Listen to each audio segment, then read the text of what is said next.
Stop being a god. You think you have the wisdom to look at a single event in your life and label it a disaster or a blessing. You lose a job and you collapse into a heap of why me. You get a promotion and you inflate your ego like a balloon, thinking you've finally made it. But who gave you the authority to judge a book by a single sentence? Who told you that the chapter you are reading right now is the end of the story? You are exhausted because you are constantly riding an emotional roller coaster of your own making. You react to every ripple in the water, every shift in the wind, and every change in your bank account. You think that by judging life, you are controlling it. But the truth is far more pathetic. Your judgment is a prison. You are a slave to the moment, a victim of the now, and a prisoner of your own lack of patience. Most of you are bleeding to death from the friction between what is happening and what you think should be happening. You are like a man crying at the end of a movie's first 10 minutes, screaming that the hero lost, not realizing there are 2 hours of redemption left to play. Your tragedy today is almost always the soil for your victory tomorrow.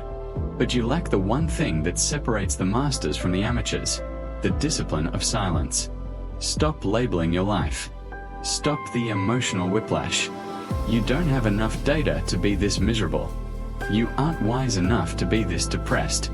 Today, I'm going to show you why your worst day might actually be the day you were saved, through a story that has survived centuries because it contains the only truth that matters. Watch this until the very last second, because your entire perception of good and bad is about to be shattered. Imagine a valley so deep and lush that it feels like the world forgot it exists. In the heart of this valley lived a man named Elian. Elian was a farmer, but he wasn't like the other men in his village. While they measured their worth by the size of their harvest or the weight of their gold, Elian measured his life by the stillness of his breath. He lived in a small, mud-walled house with his wife and his only son, a young man with shoulders built for the plow and eyes full of restless ambition. They had a small plot of land and an old ox, but their pride and joy was a stallion.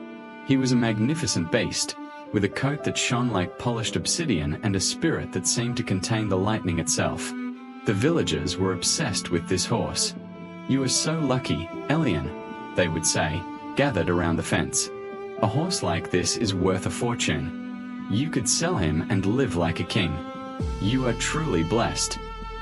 Elian would look at the horse, then at his neighbors, and say only 4 words that made their skin crawl. "Maybe. We shall see." They thought he was a fool. They thought he was ungrateful. They wanted him to celebrate, to brag, to join them in their shallow excitement. But Elian remained as calm as the mountains that watched over them. Then, one morning, the stable was empty. The rope was cut. The stallion was gone. The news spread through the village like a wildfire. By noon, the fence was crowded with people again, but this time their faces were long with performative pity. "Oh, Elian, what a catastrophe. Your only wealth is gone. You refused to sell him, and now you have nothing. No money, no horse, no future. What a terrible curse life has laid upon you." Elian's son was devastated. He sat in the dirt, his head in his hands, cursing the fate that had robbed them. But Elian simply picked up his shovel and headed toward the field. He looked at the weeping villagers and said, "Maybe. We shall see." "He's lost his mind," they whispered. "He's so traumatized he can't even face reality." A week passed. The village had already written Elian off as a tragic failure. But on the 8th day, at dawn, the sound of thundering hooves shook the valley. The stallion had returned. But he wasn't alone. Behind him followed 12 wild mares, strong, untamed, and breathtakingly beautiful. The stallion hadn't been stolen. He had followed a call from the forest and brought a kingdom back with him. Suddenly, Elian was the wealthiest man for miles. The neighbors returned, their eyes burning with envy disguised as joy. "Elian, you were right. You are a genius. What a miracle. You didn't just get your horse back, you got an entire herd. You are the luckiest man alive." Elian didn't host a feast. He didn't buy new clothes. He looked at the 13 horses and whispered, "Maybe. We shall see." The neighbors were furious. "How can you not be happy? This is objectively good. You are being arrogant," they shouted. But Elian knew that the sun that warms the back also burns the skin. He refused to be a puppet to the event. The next day, the blessing turned. Elian's son, eager to manage their new wealth, tried to break one of the wild mares. The horse was a storm of muscle and rage. It bucked, throwing the young man into the air. He landed with a sickening crack. Both his legs were shattered in multiple places. The village healer arrived and shook his head. He will never walk without a cane. He will never plow a field again. His life as a farmer is over. The neighbors wailed at the doorstep. "Those horses were a curse from the beginning. We knew it. Your only son is ruined. Your legacy is broken. Who will take care of you when you are old? This is a tragedy beyond repair." Elian sat by his son's bed, sponging the sweat from the boy's forehead. He looked at the crying neighbors and said, "Maybe. We shall see." This time, the villagers were certain. Elian wasn't a philosopher. He was a monster. How could a father look at his crippled son and not call it a disaster? They stayed away from his house, afraid that his coldness might be contagious. 3 days later, the drums of war thundered through the valley. The king's recruiters arrived with iron swords and cold eyes.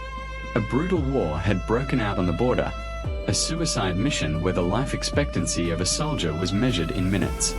They went house to house, dragging every able-bodied young man away. Mothers screamed as their sons were tied to horses. Fathers stood in stunned silence as their future was marched away into the mud. When the soldiers reached Elian's house, they saw the son lying on the bed with his legs bound in splints. They looked at his useless limbs, spit on the floor, and moved on. "This one is of no use to us," they said. Every other son in that village died in the first week of the war. Every family that had mocked Elian was left to bury empty clothes in the ground. But Elian's son lived. He was broken, but he was alive. He was home. He was breathing. The neighbors lived in a prison of good and bad. They were puppets, pulled by the strings of every event, dancing to the tune of every tragedy and triumph. But Elian was the architect of time. He understood the two eternal truths that you are currently ignoring. First, the illusion of the moment. Stoicism teaches us that events are neutral. They are neither good nor bad until you slap a label on them. Epictetus said, "Men are disturbed not by things, but by the view which they take of them." You aren't suffering from the breakup. You're suffering from the story you're telling yourself about being alone forever. You aren't suffering from the lost money. You're suffering from the fear of being a failure. Elian didn't judge the event because he knew his perspective was limited. He knew that what looks like a loss is often just a redirection that he couldn't see yet. Second, the law of infinite connection. In the wisdom of the Buddha, we call this praditya samutpada, dependent origination. Nothing exists in isolation. The disaster of the lost horse was the cause of the blessing of the 12 other horses. And that blessing was the cause of the broken leg. And the broken leg was the reason the son's life was spared. If you remove the bad part, the good part disappears too. You cannot have the lotus without the mud. If you want the survival of the son, you must accept the broken leg. If you want the 13 horses, you must accept the loss of the first one. You are currently standing in the mud, crying because you can't see the flower. You are exhausted because you are trying to be the judge of the universe, when you should just be the observer of the river. You are spending your life fighting the current, instead of realizing that the river knows exactly where the ocean is, even if you don't. So, how do you apply this maybe when your bank account is zero? When your partner leaves you? When you get a medical diagnosis that terrifies you? You don't need a meditation app. You need a shift in your fundamental architecture. First, neutralize the language. Stop using words like disaster, horrible, or unfair. These words are toxins.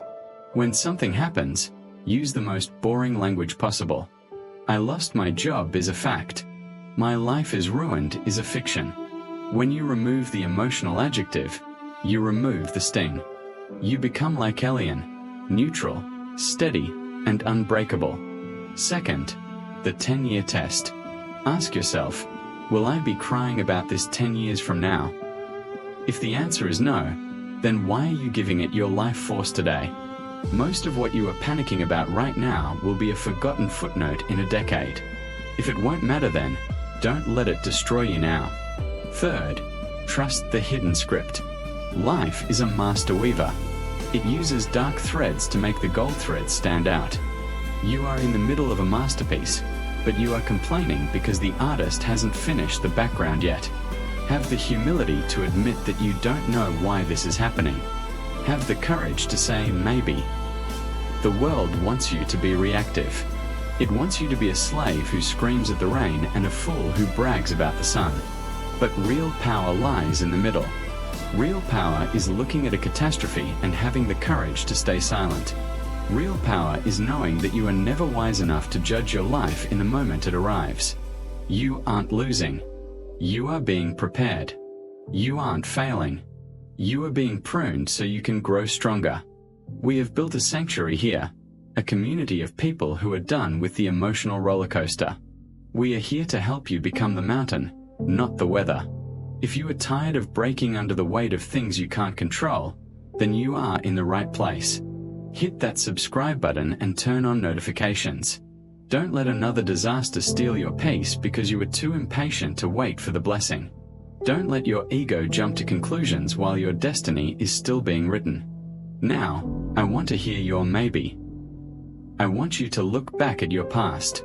Comment below with one thing that felt like the end of the world when it happened, but turned out to be the greatest thing that ever occurred.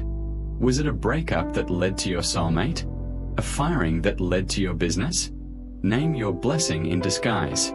Your story might be the only oxygen someone else has left to breathe today. Stop judging. Start flowing. Wait until the evening to see how splendid the day has been. Stay steady. Stay sovereign. And for God's sake, stop calling it a disaster before the story is over. I'll see you in the next one.